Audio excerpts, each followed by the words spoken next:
Authentic vulnerability at work. Authentic vulnerability in the workplace is a valuable leadership skill.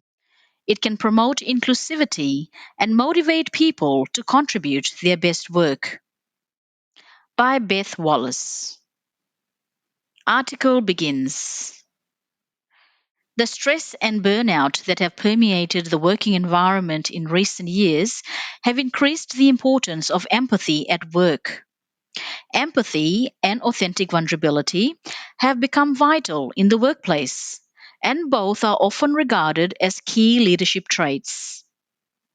Philip Ralph, managing director of leadership development company The Leadership Sphere, says, although vulnerability has historically been perceived as a sign of weakness, it simply means expressing what you think about an issue or topic, or how you authentically feel when you don't know the outcome or how it will be received. Ralph believes that workplaces have a lot to gain by building open cultures, particularly when it comes to eradicating toxic behaviors such as bullying and harassment. He says, I think vulnerability and authenticity lie at the root of human connection. They are the antidote to poor behavior. But I think a lot of it gets closeted away because people don't have a voice to speak up. Championing authentic vulnerability can deliver many other benefits too.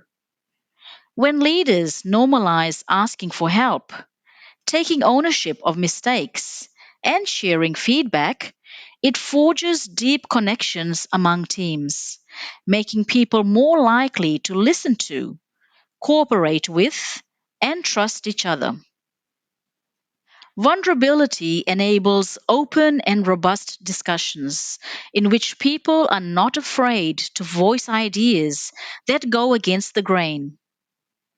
Ralph adds, being able to build stronger teams that are honest with each other can really catapult them into a whole other level of performance.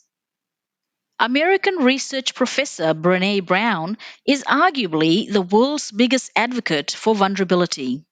She has been singing its virtues for decades, most famously in her 2010 TED Talk, The Power of Vulnerability. While describing vulnerability as the birthplace of joy, belonging, creativity, authenticity, and love, Brown also sees it as an essential to innovation.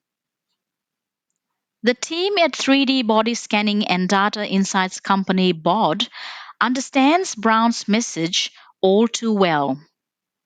As pioneers of 3D body scanning technology, BOD has established a culture that views vulnerability, and particularly failure, as an essential component of growth.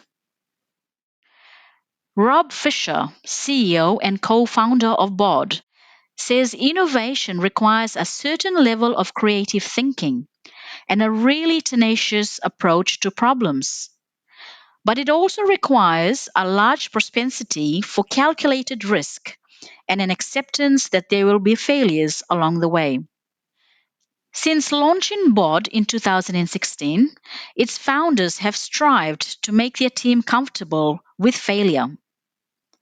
In the early days, this included weekly sessions titled Clangers and Bangers, during which employees were invited to share their mistakes and wins.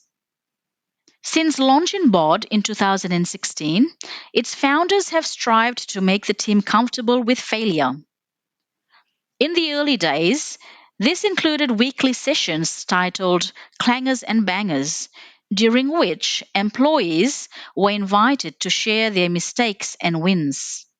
While they have since refined the forum to focus on the company's major deliverables, Fisher says the sessions are still an opportunity for staff from the top down to publicize their challenges.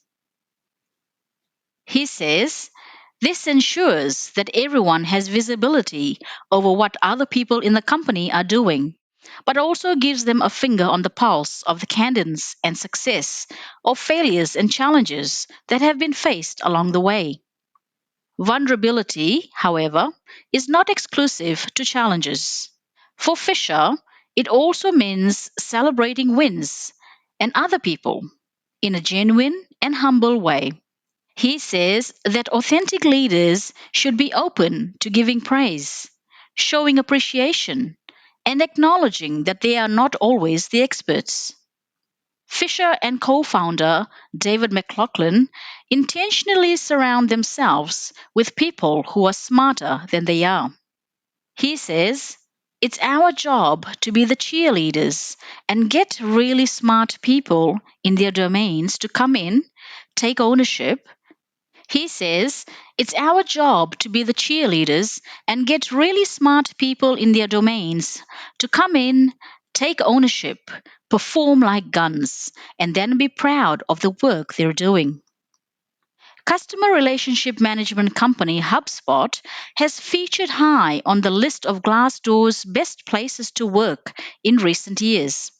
This is largely due to its commitment to creating a diverse and inclusive community where every person can do their best work and show up as their authentic selves. Vulnerability is part of the operating system at HubSpot, and the company offers training opportunities and tools to help employees develop it as a skill.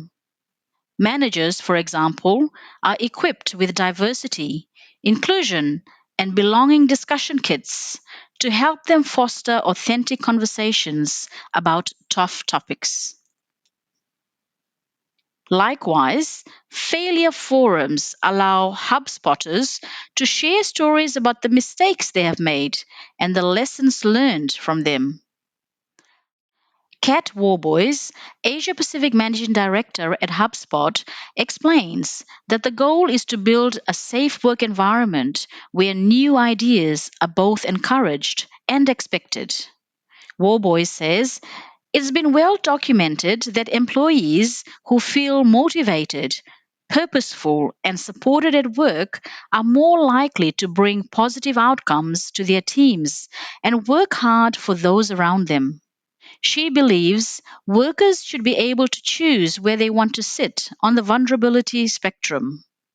Philip Ralph agrees, adding that leaders should honor employees' sharing styles and preferences, making allowances for different cultural backgrounds, histories, experiences, tenure, and a range of other factors.